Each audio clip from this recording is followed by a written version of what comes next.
बदकिस्मती से मुझे मना किया गया है कि इस बच्ची को अकेले क्लास के लिए ना ले जाया जाए। अब तो मुझे बहुत तजस्सुस हो रहा है। किसने कहा ये तुमसे? मैंने कहा था। सब ठीक है ना? मैं यहाँ का मालिक हूँ, हारून है मेरा नाम। और बात यह है कि आयशा के साथ किसी को होना चाहिए। माहिर नफ्सियात ने जैसा कि कहा। कोई और सवाल तो नहीं? एक तो इससे जान कब छूटेगी मेरी। मैं पुलिस वगैरह के पास नहीं जाऊंगा। तुम्हारा बहुत दिल चाह रहा है, तुम लोग जाओ। अरे भाई, इसके तो नखरे नहीं मिलते। मीरो,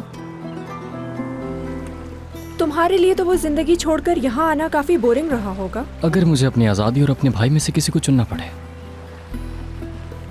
तो मैं उज़ैर के लिए सब कुछ छोड़ दूंगा।